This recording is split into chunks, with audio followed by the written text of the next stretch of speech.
En Radio Inter, todos los domingos de 4 a 5 de la tarde, tiene una cita con la historia con Pío Moa y con Javier García Isaac. Cita con la historia. Presenta Javier García Isaac. Pues estamos en cita con la historia, en cita con don Pío Moa. Muy buenas tardes, don Pío. Buenas tardes. Hoy hablaremos sobre la evolución militar de la guerra en España. Sí, es un tema muy interesante porque permite ver cómo fueron las estrategias de unos y de otros y por qué triunfó al final Franco. Bueno, pues eso lo vamos a ver, pero si no me equivoco hoy tenemos editorial, ¿verdad? Sí, claro. Bueno, pues adelante porque... Vamos con ello. A ver, ¿hoy de qué versa? Bueno, vamos a hablar de la necesidad de una democracia profranquista y vamos a ver qué entendemos por ello. Hace 40 años que murió Franco y hace 80 años que comenzó la Guerra Civil, bueno, la segunda fase de la Guerra Civil, porque la primera fue la insurrección de Asturias, ¿no? Y bueno, dentro del ínfimo nivel de análisis político que es corriente hoy en España, hablar de una democracia profranquista pues suena a oxímoron, a una contradicción sin sentido, ¿no? Y alguien me preguntaba como argumento definitivo, ¿es que se votaba en España cada 4 años para elegir gobierno? Y respondí una vez a la necedad, no se puede elegir entre un corrupto y otro corrupto, un proseparatista y otro proseparatista, un demagogo barato y otro demagogo barato. Y la gente no lo echaba de menos.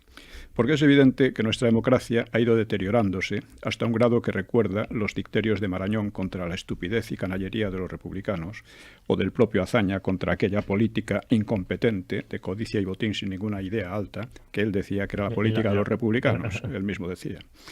Y sin embargo, la democracia o la posibilidad de una democracia sana se debe al franquismo. Y ello en 3 sentidos. En primer lugar, fue organizada desde el franquismo y por personajes del franquismo, empezando por Juan Carlos, curiosamente. Y fue hecha de la ley a la ley. En segundo lugar, no podía venir de la oposición antifranquista, porque siempre fue totalitaria, comunista o terrorista. No hubo oposición democrática real y los pocos demócratas prosperaban tranquilamente aunque se quejaran y no había ninguno en la cárcel.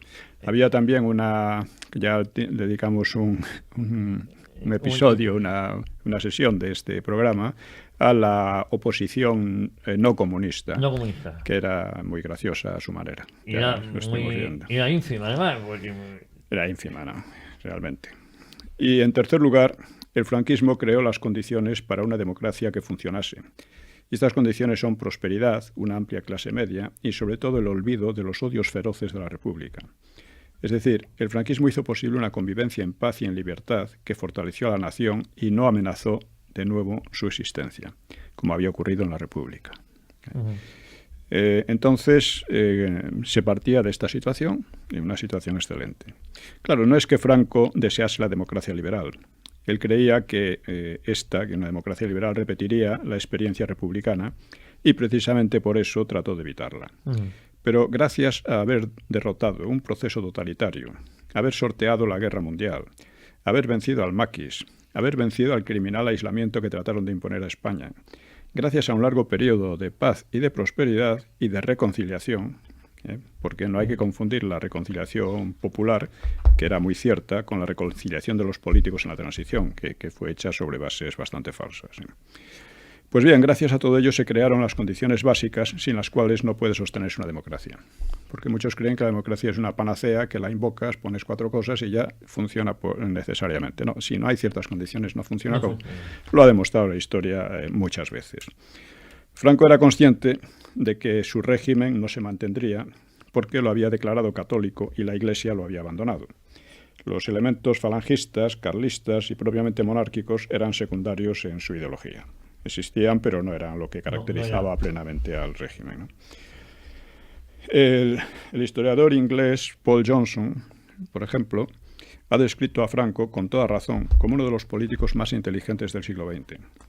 Y añadió que alguna vez los españoles le harían justicia. Esto en una entrevista con Arcadio Espada, un periodista conocido, ¿no?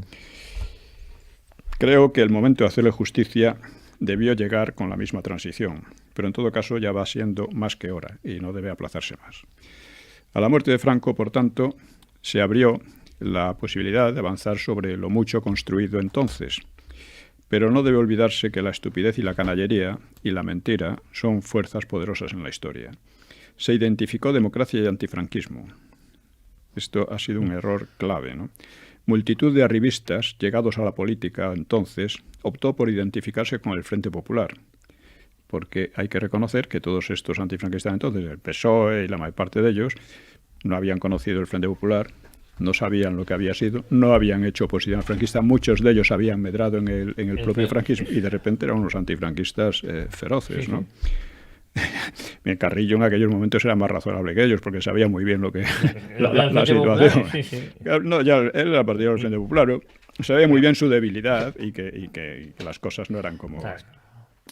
En fin, entonces estos se dedicaron a adoptar la propaganda comunista, a denigrar al franquismo, es decir, a denigrar una de las épocas más fructíferas de nuestra historia en al menos 2 siglos.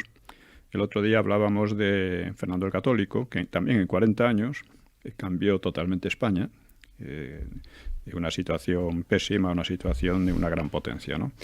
El franquismo no pudo convertir a España en una gran potencia, pero la sacó de una posición de verdadera anarquía, ¿no? De verdadera peligro de disgregación, de balcanización, peligro de un régimen totalitario, una pobreza tremenda, etcétera, ¿no?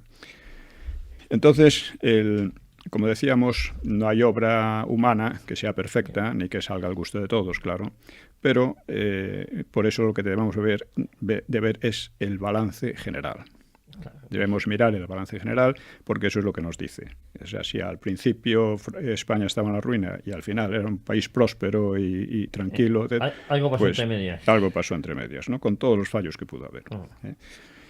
En fin, por otra parte, quienes debían haber defendido la memoria de Franco no lo hicieron o lo hicieron mal, dejando el terreno libre a sus enemigos, que eran también enemigos de la verdad.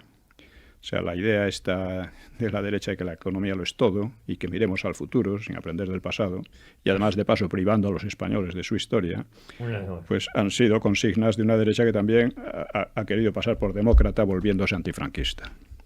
Hace poco un señor, un político del PP, que se llama Pedro Corral, escribía un artículo tratando de mostrar la guerra civil como una cosa que no le había interesado a la gente, a los españoles les había interesado solo a unos cuantos fanáticos de izquierda y de derecha, ¿no? Algo así, ¿no?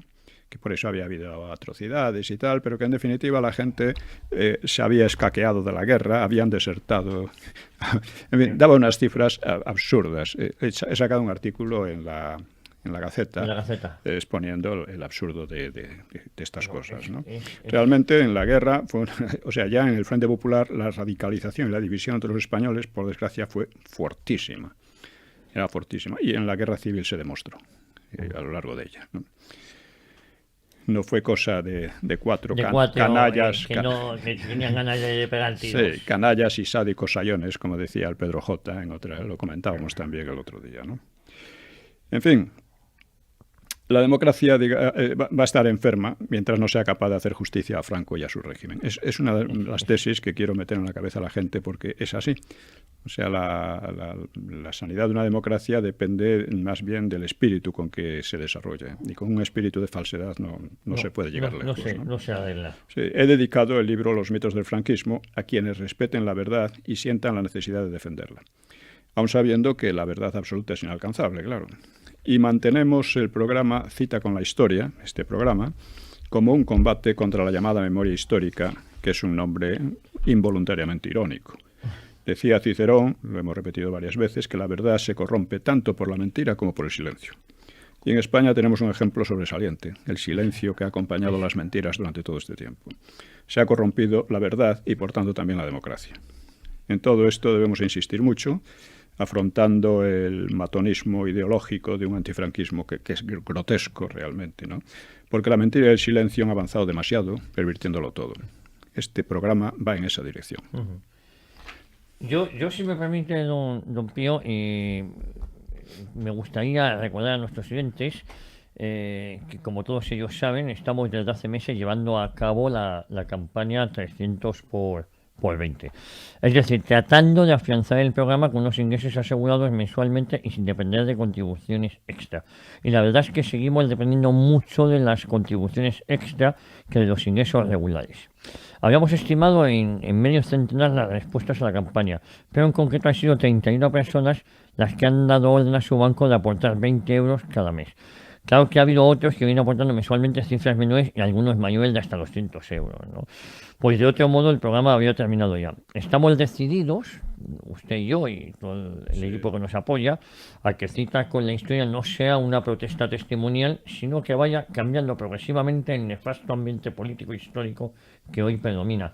Y ello solo será posible con el compromiso activo de todos los que sean capaces de entender la trascendencia del proyecto, de respetar la verdad y tener el coraje de defenderla.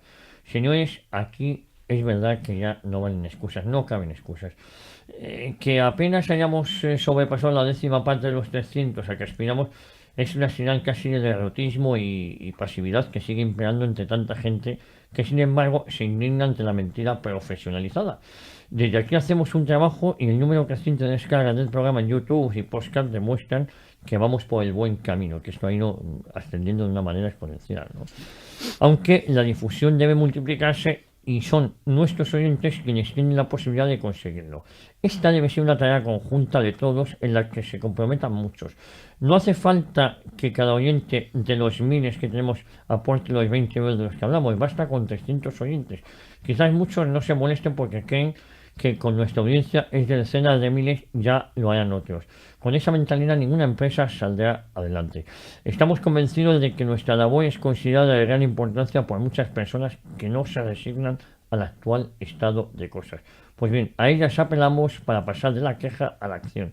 Reiteramos el número de cuenta que tenemos, que es en el BBVA, el taller de ideas, y es el IBAN es el ES09, repito, del Banco Bilbao Vizcaya, ES09 0182 1364, voy a repetir hasta aquí, ES09 0182 1364, ahora 33, repito, número 33, y la cuenta 0201 54 33 46. La voy a repetir al final: 02 01 54 33 46.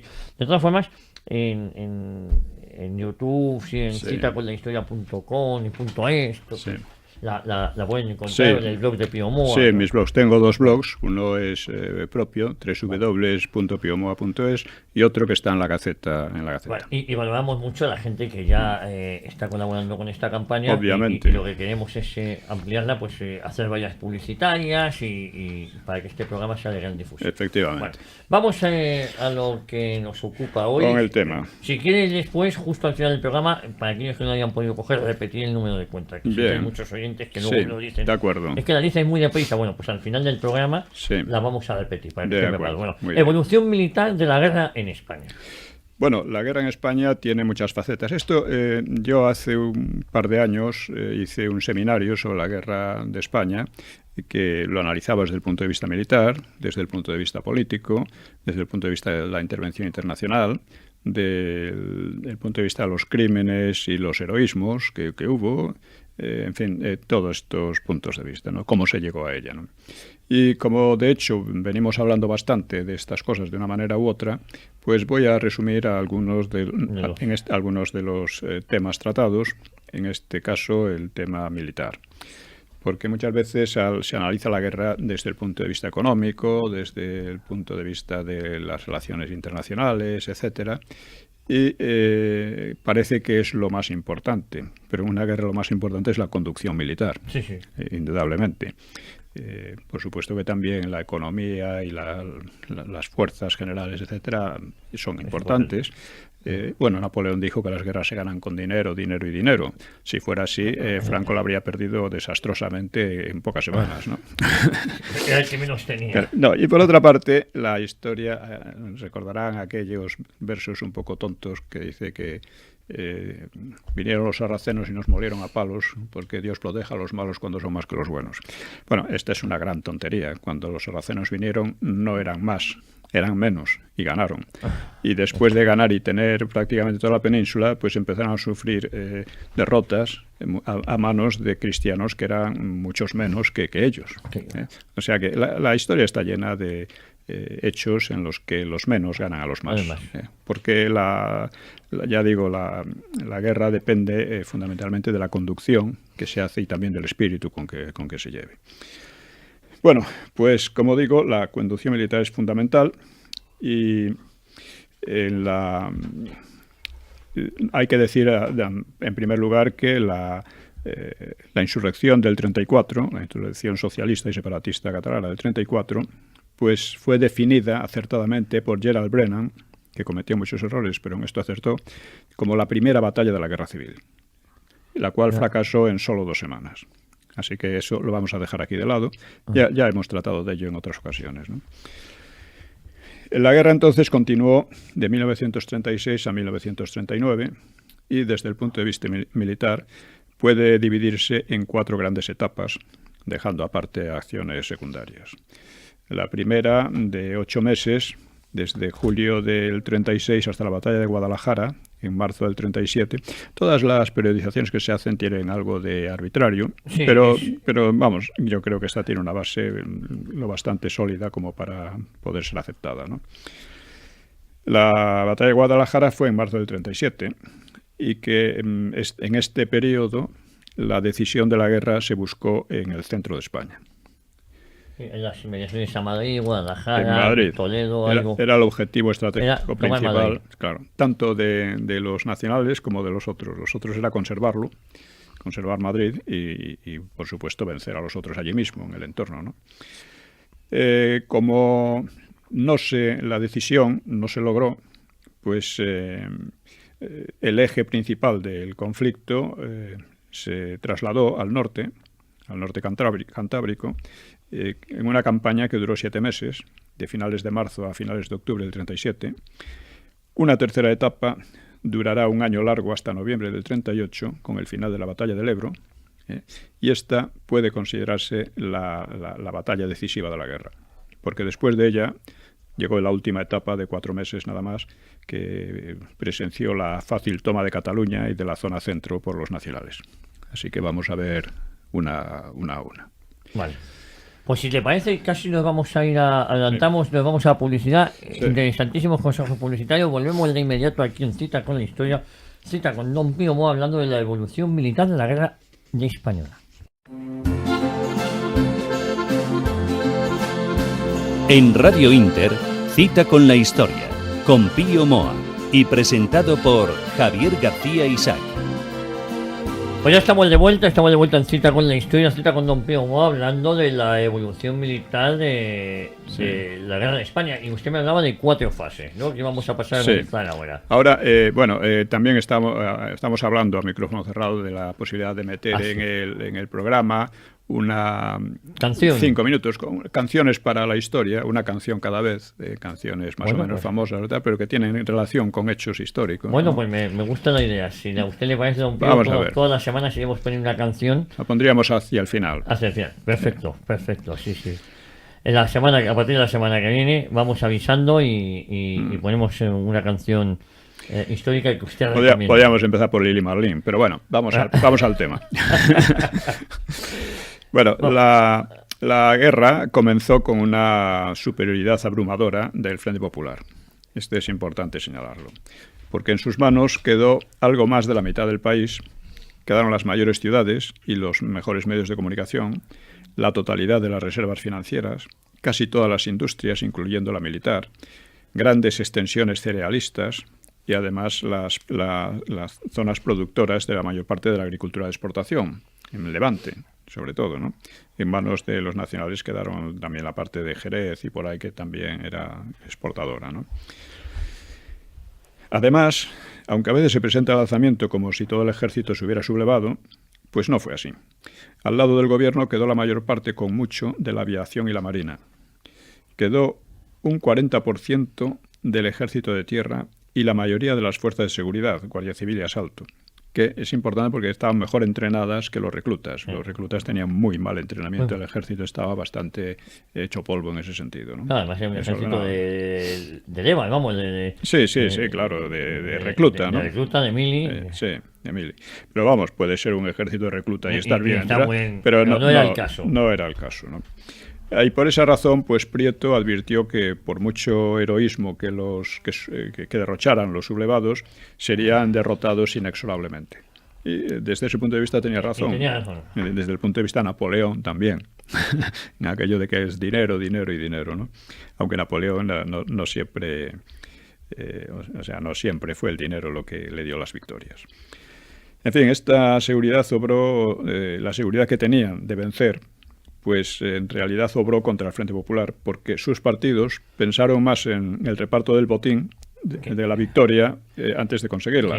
Claro. Estaban medio repartiéndose la piel del oso antes de cazarlo, sí. Y además había muchas rivalidades entre ellos, ¿no? Así que cada uno de los bandos quedó dividido en dos zonas.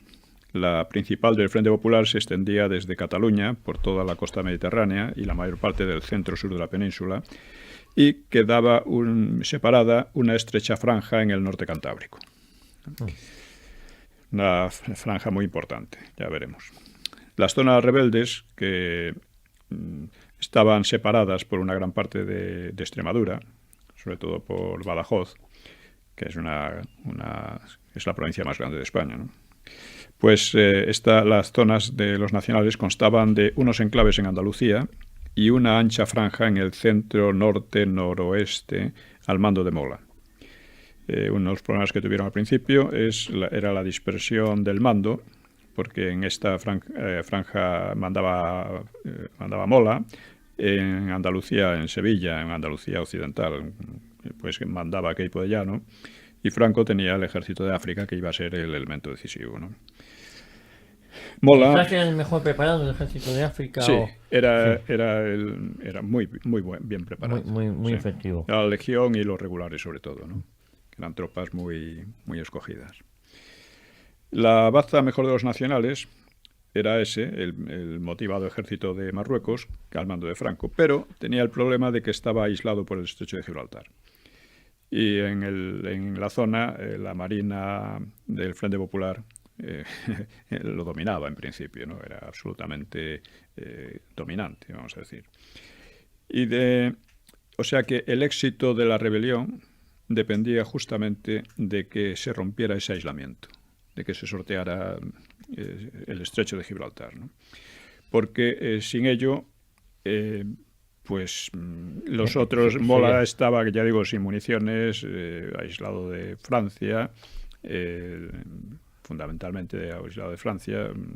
El Queipo de Llano estaba reducido a unos enclaves prácticamente en Andalucía, ¿no? Que el Frente Popular podía haberse dedicado a aplastarlos sin más. Miramientos, ¿no? Sí. Entonces, el paso del estrecho fue la máxima prioridad de los nacionales. Si lo conseguían, bien. Si no lo conseguían, la cosa, vamos, estaba sentenciada contra ellos, ¿no? Así que hicieron unos arriesgados transportes por mar y un puente aéreo que fue emprendido con aviones españoles. Después llegaron los alemanes e italianos. Y las tropas africanas del Ejército de África consolidaron la Andalucía occidental, donde mandaba Queipo, unieron por Extremadura las dos zonas, la de Mola y la del sur, y la de Andalucía, pasaron municiones a Mola y avanzaron por el Valle del Tajo hacia Madrid. Y la idea era conquistar la capital y terminar así la guerra en pocos meses. Esta era la idea clave. La cosa se complicó. La cosa se iría complicando, ¿no? Pero es importante un aspecto que casi siempre se habla en las historias, que el puente aéreo fue posible gracias a los aviones italianos y alemanes, sobre todo alemanes, que podían pasar cierta cantidad de tropas. En realidad fue un puente con muy poco rendimiento, porque eran pocos aviones y podían llevar muy pocos soldados, pero fue lo suficiente para poner en la península unos centenares de soldados que demostraron enseguida ser muy superiores en combate a todo lo que se le ponía delante, ¿no? A los milicianos y demás. Y esto se hizo con aviones españoles. O sea, la parte, las primeras 2 semanas fueron sobre todo aviones españoles los que hicieron el paso, y en estas 2 semanas prácticamente se consiguieron los principales objetivos estratégicos, que era consolidar a Queipo y avanzar hacia, o sea, conquistar la provincia de Badajoz, y que no la conquistaron del todo, pero cuando intervinieron los aviones alemanes, pero estaba ya prácticamente hecho, ¿no? Bien, la idea, como digo, era conquistar la capital, o sea, Madrid. El bando contrario, pues debido a una revolución muy desordenada y debido a las rivalidades entre sus partidos, no supo sacar provecho de su abrumadora superioridad material. Sus milicias, que eran, siempre se habla de los milicianos, pero no eran solo milicianos, las columnas eran milicias, o sea, milicianos, más fuerzas regulares y tropas de seguridad, o sea, de tropas de Guardia Civil, Guardia de Asalto, exactamente. Sin embargo, eran batidos una y otra vez por las columnas numéricamente débiles del ejército de Marruecos. Así que el optimismo inicial del bando rojo, o del bando Frente Populista, pues dio paso pronto a la alarma. A pesar de lo que decía Prieto, empezaron a ver que la cosa no era tan sencilla, ¿no? El gobierno de Giral, que era un gobierno republicano de izquierdas, que fue el que armó a los sindicatos y desató absolutamente la revolución en su zona, pues que era ineficaz, nadie le hacía caso en realidad, pues fue sustituido a principios de septiembre por un gobierno de concentración que se aplicó a poner cierto orden bajo la dirección de Largo Caballero, para poner orden, crear un ejército regular y enviar a la Unión Soviética el grueso de las reservas de oro para financiar la compra de armas modernas. Así, de este modo, cuando los de Franco llegaron ante Madrid en noviembre, pues chocaron con fuerzas más numerosas y armadas con aviones, tanques y artillería soviéticos que eran superiores. Porque otra cosa que conviene señalar es que los aviones soviéticos eran excelentes, mucho mejores que los alemanes y comparables o incluso mejores que los italianos. Los italianos eran mejores que los alemanes en aquel momento. Y además llegaron antes los soviéticos, ¿no? Esa ayuda soviética. No, Franco desde pronto tuvo ayuda de italianos, unos pocos aviones, que ellos lo que hicieron fue concentrarlos en el avance de su columna hacia Madrid. Mientras que el Frente Popular, que tenía muchos más aviones, aunque en su mayor parte eran tanto obsoletos, pero vamos... la aviación española estaba en la dispersaron, no supieron utilizarla, ¿no? Por ejemplo, hicieron además... Una de las cosas que hicieron fue un bombardeo en Tetuán, creo que fue... Tetuán, que mató a unos cuantos moros y pudo provocar una sublevación. Quizás era lo que buscaban, pero afortunadamente las autoridades y las autoridades marroquíes y españolas pues consiguieron evitar que se creara una situación de rebelión o algo por el estilo, ¿no? Bien, el caso es que... ya digo, enviaron a la Unión Soviética el grueso de las reservas de oro, otra parte la pusieron en Francia, una parte menor, para financiar la compra de armas modernas. De este modo, cuando los de Franco llegaron a Madrid, en noviembre, chocaron con fuerzas, pues ya digo, muy superiores. Muy superiores desde todos los puntos de vista. Y ante tales obstáculos, los nacionales se exponían a ser embolsados y destruidos por el enemigo. La batalla quedó en tablas, pues ni los nacionales pudieron tomar la capital, ni sus contrarios aniquilarlos, pese a intentarlo 3 veces. Porque otra cosa que casi siempre se ignora es que cuando los nacionales se metían hacia el sur de Madrid,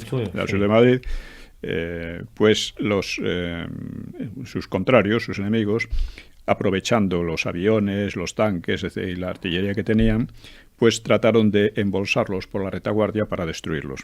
No lo consiguieron, es una cosa curiosa. Y además parece ser que los soviéticos sacaron de allí una lección falsa, porque el problema es que la infantería no siguió a los tanques. Los tanques quedaron abandonados y varios de ellos fueron destruidos. Fueron destruidos además con cócteles Molotov, que se inventaron entonces, no se llamaban cócteles Molotov, con botellas de gasolina, ¿no? Los cócteles Molotov, lo reinventaron los finlandeses en la lucha contra los soviéticos más tarde, ¿no? Bien, el caso es que hicieron 3 intentos para embolsar a los nacionales, que estaban entrando ya por el sur de Madrid, y fracasaron las 3 veces, a pesar de su superioridad. De ahí los soviéticos posiblemente sacaron la lección de que aquella táctica no daba resultado. En cambio, los alemanes sí la aplicaron a fondo posteriormente, ¿no? En la guerra del relámpago. Como fracasaron tanto unos como otros, pues eso determinó la imposibilidad de una guerra corta. Los 2 contendientes entonces recurrieron al reclutamiento masivo. Ya habían empezado la recluta antes, pero digamos que las tropas de recluta en el bando nacional apenas tuvieron muy poca importancia en estos primeros meses, porque toda la manera de resolver la guerra se centraba en el uso del ejército de África. Eso era un ejército profesional, pequeño, muy pequeño, pero muy efectivo, muy eficaz. No obstante, ya digo, entonces fue necesario recurrir a las quintas, ¿no? Y las columnas irregulares del principio, pues se fueron convirtiendo en brigadas y en divisiones. Hasta entonces la intervención extranjera había sido reducida hasta la batalla de Madrid, pero la escalada soviética, provocó en el bando nacional, por una parte, el envío de la Legión Cóndor alemana y por otra, la de tropas voluntarias italianas. Es decir, hubo, desde el primer momento, tanto los rojos como los nacionales, vamos a llamarlos así porque es perfectamente correcto, recurrieron a la ayuda extranjera. Para los nacionales era mucho más importante que para los rojos, porque el Frente Popular disponía de industrias, disponía de fábricas de armas, etcétera, y muchas industrias que se podían militarizar fácilmente. Mientras que los nacionales, pues no. Bien, el caso es que el bando del Frente Popular consiguió cierta cantidad de armas, aviones, etcétera, y facilidades de compra de Francia, mientras que el bando nacional pues tuvo que además pudo conseguir todo eso pagándolo al contado, ¿no? Mientras que el bando nacional, que no disponía de mucho dinero, disponía muy poco, solo el pago se haría a plazo, como un préstamo, y con la garantía dudosa de que fueran a ganar. De que fueran a ganar. Bueno. O sea, Franco, después de haber fracasado en la toma de Madrid directa, pues intentó 3 veces tomarla rodeándola, pero volvió a fracasar. O sea, intentó rodearla primero por la carretera de La Coruña, luego por... el Alto de León y bueno, la carretera de La Coruña está ahí. Por el Jarama y luego por Guadalajara. De haber triunfado, el Frente Popular se habría derrumbado, seguramente, en el resto del país, porque habría perdido el ejército que entonces era con mucho el más numeroso, el mejor dotado y el mejor organizado, que estaba desplegado en torno a la capital.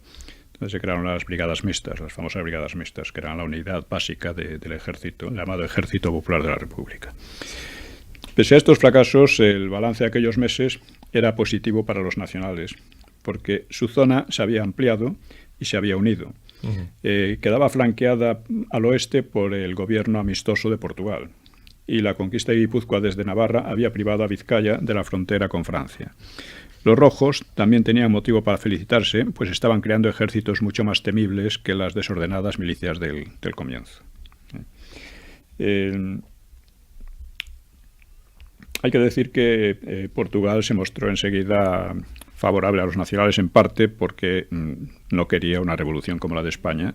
Que fuera exportable, a lo mejor. Claro, y en parte pues porque claro, Azaña, una de sus cosas un poco ilegales y clandestinas, fue el intento de fomentar una revolución en Portugal, que causó víctimas y que fracasó, pero que fue los portugueses, naturalmente, el gobierno portugués recordaba aquello de Salazar, ¿no?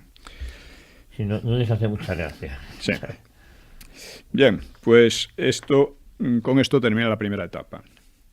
Van hacia Madrid, fracasan, pero al mismo tiempo los rojos consiguen crear un verdadero ejército, que antes no tenían, antes eran milicias desordenadas que teóricamente debían haber ganado, pero no ganaron, ¿no?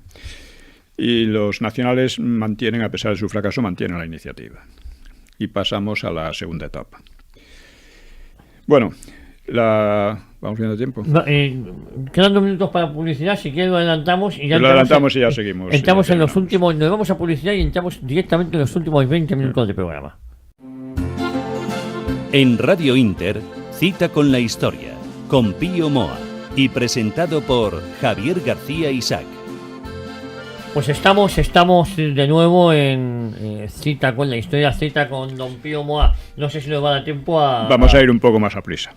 A leerlas, a relatarles a ustedes las 3 fases que nos quedan, ¿no? Sí, bien. Franco retuvo la iniciativa después de lo de Madrid y pasó a la defensiva en el centro, en torno a Madrid, y atacó la franja norte de Vizcaya, Santander y la mayor parte de Asturias. El botín que saldría de ahí era muy cuantioso, porque la industria pesada de Bilbao, las fábricas de armas, de artillería, minas de carbón, de hierro y otros minerales, ganadería, puertos importantes, o sea, una zona de gran importancia. De gran valor. Gran valor. Para las izquierdas, la pérdida supondría un golpe tal que podría desmoralizarse y llevarse y hacerles claudicar, ¿no? Pero el empeño para Franco era muy arriesgado, porque suponía debilitar el despliegue en torno a Madrid, concentrando casi toda la aviación en el norte, frente a un ejército rojo que estaba en plenitud de fuerzas y al que no habían logrado derrotar. La abrupta orografía del norte dificultaba mucho el ataque y allí aguardaba un ejército hostil numeroso y bien armado, aunque de calidad inferior al del centro, al que ya se había puesto en el centro. No obstante, los atacantes disfrutaban de 2 ventajas: la posibilidad de emplear a fondo su aviación, mientras que la estrechez de la franja enemiga y su imprevisión al no construir suficientes aeródromos le impedía hacer lo mismo. Y en segundo lugar, la flota nacional dominaba el mar y podía ejercer un bloqueo bastante efectivo ante la timidez de la flota contraria, porque la flota nacional obró con mucha agresividad y mucha iniciativa, mientras que la otra, la de los del bando del Frente Popular, fue muy poco efectiva. Además, se dice que asesinaron a gran parte de la oficialidad de la Marina, con lo cual... Por eso se hicieron cargo, por eso se hicieron con los barcos, claro. Otra ventaja impensada para los nacionales era la actitud de los separatistas vascos del PNV, aliados del Frente Popular, al cual perjudicaron seriamente con sus maniobras y con su indisciplina hasta acabar traicionándolo.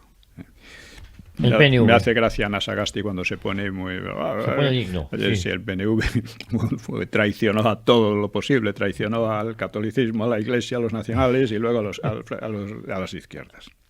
Bueno, pues cuando Franco asediaba Madrid, el gobierno rojo pidió a las demás regiones que emprendieran acciones ofensivas para distraer a las fuerzas asediantes, ¿no? Atacantes de Madrid. Pero la respuesta había sido muy escasa y muy poco útil frente a la resistencia que oponían los núcleos nacionales, ¿no? Ahora se presentaba la misma urgencia para frenar la ofensiva nacional en el norte. Y aquí sí respondió el ejército del centro, ¿no? Porque lanzó reiterados ataques por la Casa de Campo madrileño, La Granja, Brunete, por Belchite, esta última en Aragón, para frenar aquellas ofensivas, pero no consiguió éxito en ninguna de ellas, aunque fueron lanzadas todas con una absoluta superioridad numérica y material, ¿no? Y solo en Brunete lograron distraer pasajeramente fuerzas nacionales de la campaña del norte.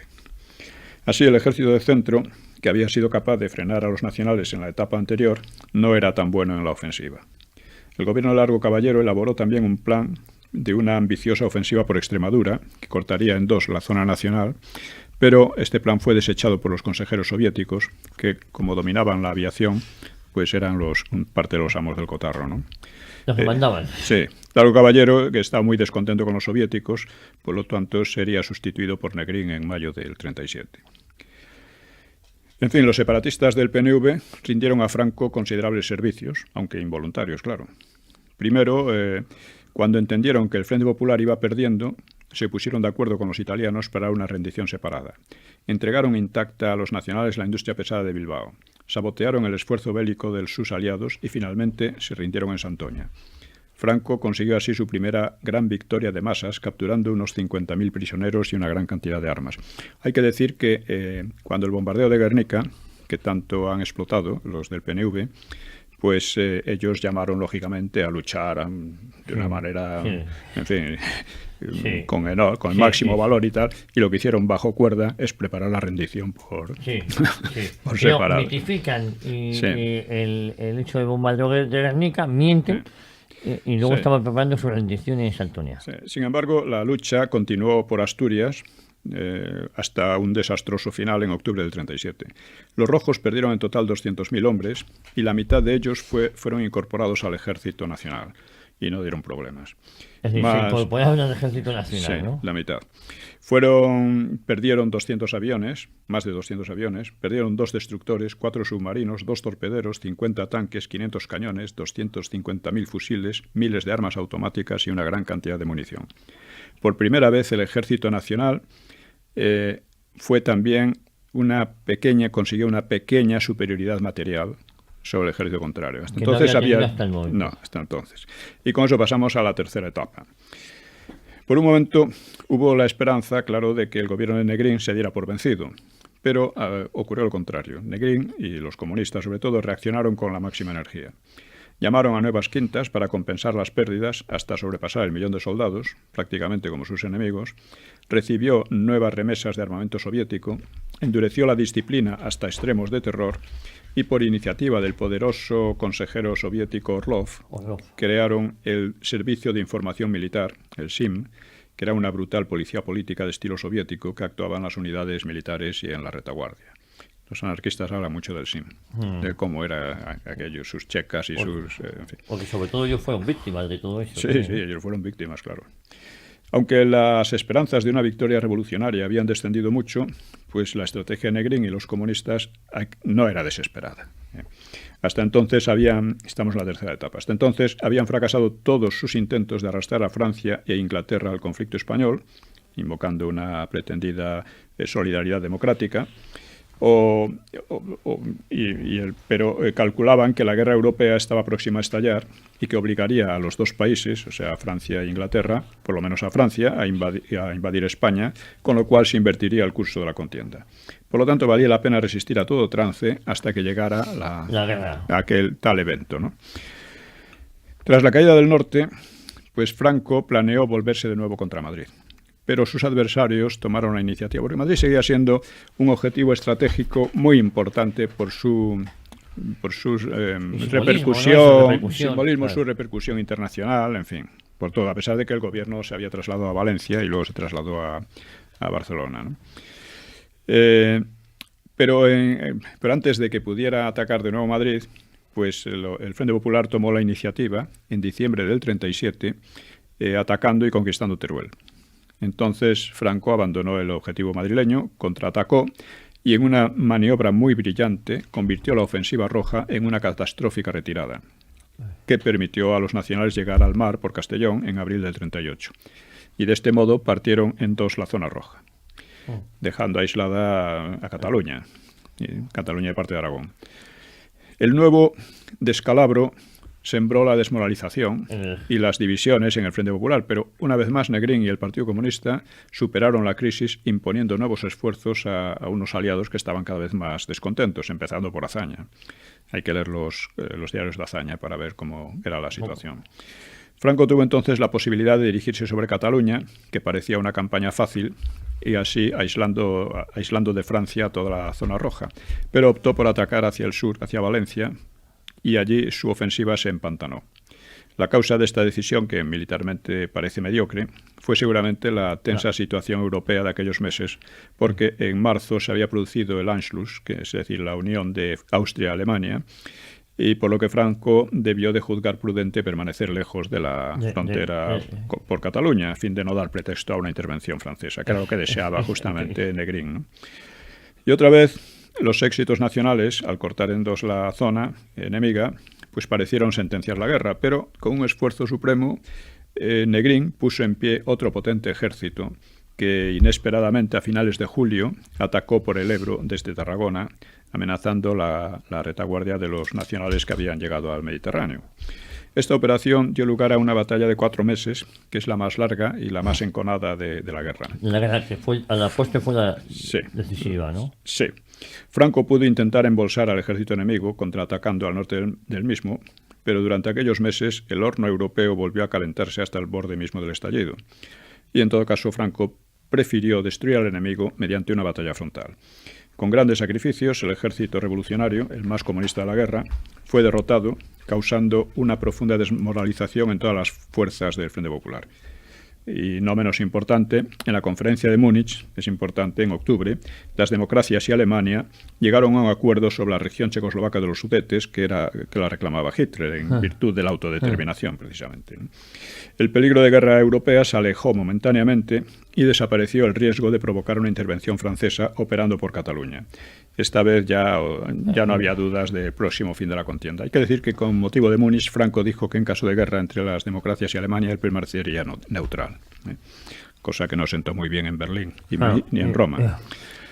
Bueno, con el enemigo ya desmoralizado, la victoria de los nacionales era casi segura. No obstante, las expectativas de guerra europea seguían existiendo y Negrín pues consiguió de la Unión Soviética la mayor remesa de armas hasta la fecha.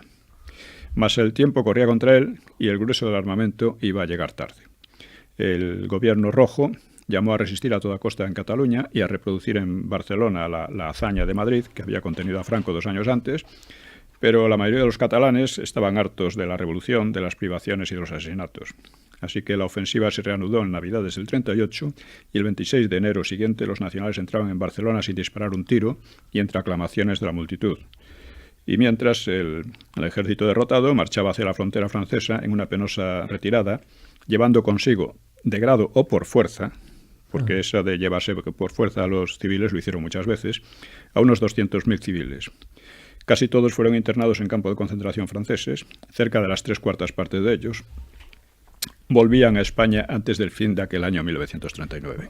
Hay que recordar que por el camino fue asesinado algún que otro obispo y... Sí, ellos hasta el final estuvieron matando a prisioneros, ¿no? Matando prisioneros según se acercaban con la frontera con Francia, en una penosa marcha. Sí.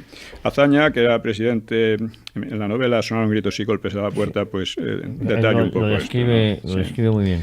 Y Azaña, que era el presidente de una república inexistente y nominal, ¿no? Pues dimitió en Francia y por fin pareció terminar la contienda. Pero los socialistas de Negrín y los comunistas, que dominaban la mayor parte del ejército, trataron de sostener aún la lucha esperando a la guerra mundial, ¿no? La guerra europea. Les quedaba la extensa zona centro-sureste con más de 500.000 de soldados, buenos puertos, la mayor parte de la flota, y como en Cataluña la hambrienta población quería la paz y Negrín... la población pasaba un hambre terrible, quería la paz, y Negrín la amenazó. Si no le obedecían, dijo, el interés de todos y razones supremas de salud pública forzarán al gobierno a aplicar con todo rigor las más severas medidas sin contemplaciones ni debilidades. Claro, pero no era solo la población. Muchos militares y políticos detestaban ya la hegemonía, desde el principio la hegemonía comunista, y pensaban que alargar la resistencia solo traería desgracias innecesarias. Y así tomó fuerza la trama de la rebelión contra Negrín, que encabezada por el coronel Casado y contaba con jefes políticos y militares anarquistas, socialistas y otros, Besteiro, Cipriano Mera, etc., ¿no? Y Franco, que disponía de una abrumadora superioridad material, pudo entonces aplastar a las izquierdas y lo habría hecho de tener el carácter sanguinario que sus enemigos le achacaban. En cambio, prefirió esperar a que su enemigo se descompusiera, exigiéndole la rendición incondicional. En Madrid y alrededores, los comunistas y los de Casado chocaron en una guerra civil dentro de la guerra civil. Vencidos los comunistas, los nacionales entraron en Madrid pacíficamente y ocuparon sin prisas toda la zona. Los jefes derrotados huyeron, salvo el socialista Besteiro. Este acusó a la causa revolucionaria de haberse convertido en un crimen monstruoso sobre un Himalaya de mentiras. Dice él, la reacción contra ese error de la República de dejarse arrastrar a la línea bolchevique la representan genuinamente, sean los que quieran sus defectos, los nacionalistas, es decir, los nacionales que se han batido en la gran cruzada anticomintern. Y el 1 de abril Franco daba por terminada la guerra con su célebre comunicado. Los cálculos de Negrín habían fracasado por poco, porque solo 5 meses después estallaba la guerra europea que sería mundial. Pero la manera como se produjo habría desbaratado las esperanzas de los rojos, porque Hitler y Stalin, que en España parecían enfrentados a muerte, se habían aliado para repartirse Polonia. La jugada negra hubiese salido mal. Sí. ¿Nos quedan unos minutos? Nos quedan 4 minutos. Pues mira, nos da justo tiempo para resumir algunas observaciones finales. Primero, se ha exagerado mucho el carácter sangriento de la guerra civil, que lejos del mítico 1.000.000 de muertos, los caídos en combate no parecen haber superado los 160.000. Si le sumamos unas 120.000 víctimas de la represión en retaguardia, nos acercamos a los 300.000. Por comparación, la guerra ruso-finlandesa se cobró una cifra similar en solo 3 meses. En Leningrado pudieron morir en 3 años 3 veces más personas que en toda España. Las víctimas civiles de los bombardeos aliados en Alemania suelen estimarse en unas 600.000. O sea, eso nos da cuenta de que no fue una guerra tan sangrienta como se suele decir. Segundo, el Frente Popular no supo sacar partido de su inicial y casi absoluta superioridad. No logró aplastar en torno a Madrid a las columnas nacionales, pero creó un ejército lo bastante fuerte para retener la capital. Aún tuvo ocasión de batir al adversario en la zona centro cuando Franco se desvió hacia el norte cantábrico y volvió a fracasar. Caído el norte, con menos esperanzas de ganar, su estrategia consistió en resistir hasta la prevista guerra mundial. No resistió lo bastante, se derrumbó en una guerra civil entre los propios partidos. Debe resaltarse que el alma de la lucha izquierdista fue el Partido Comunista, dirigido por la Unión Soviética, porque ningún otro tenía su visión estratégica, ni política, ni su tenacidad, ni su voluntad de victoria. Tercero, Franco superó a sus enemigos en capacidad estratégica y táctica. Partiendo de una inferioridad casi desesperada, estuvo muy cerca de la victoria en solo 4 meses. Obró con flexibilidad para trasladar el eje de las operaciones según le exigían las circunstancias y sacó en cada fase el mayor provecho a sus medios contra un adversario muy tenaz. Ganó casi todas las batallas, aunque algunas quedaran en tablas. Convirtió las grandes ofensivas de su enemigo en desastres para este y resolvió la última etapa con brillantez y pocas bajas. Muy pocos militares en la historia tienen un registro semejante, por lo que resulta cómica la obstinación de muchos historiadores en calificarle de mediocre. Mediocres son aquellos que descalifican sin haber estudiado su figura, ¿no? Aspecto muy discutido ha sido el peso de la intervención exterior. A mi juicio no fue decisiva, tanto porque lo decisivo no son los medios, sino su empleo por el mando, como porque en líneas generales la ayuda recibida fue similar en los dos contendientes. Solo en un momento pudo ser decisiva, durante la batalla de Madrid en noviembre del 36, cuando la aportación soviética aumentó la ventaja material de los rojos y mejoró su calidad operativa. La guerra pudo haber terminado entonces a favor del Frente Popular o de los nacionales si estos hubieran conquistado la capital, pero el combate terminó en tablas, como ya dijimos. Un punto secundario, pero interesante, fue la actividad naval. Los rojos dispusieron de superioridad en el mar, pero la emplearon con extraordinaria timidez. Por el contrario, los barcos nacionales hundieron o capturaron a muchos de los contrarios y hostigaron su comercio hasta el Báltico y las proximidades de las costas inglesas, causándoles daños muy sensibles. Y en contra de una idea insistente fue Negrín y no Franco el interesado en prolongar la lucha. Contra esta evidencia se ha citado palabras del caudillo afirmando que no quería apresurarse porque una marcha lenta le permitía asentar la retaguardia, pero con ello hacía de la necesidad virtud. El ejército enemigo resultó a partir de la batalla de Madrid un hueso muy duro de roer que no podía ser dominado a voluntad. El interés de Franco por acortar la lucha creció en el verano-otoño del 38, cuando el peligro de un choque en Europa por la crisis de Múnich pudo haber empujado a Francia a entrar en España, y hubo planes al respecto. Así que incluso eso es un mito, eso de que Franco quería una guerra larga y no, él lo dijo en algún momento cuando fracasó ante Madrid, que era una guerra corta.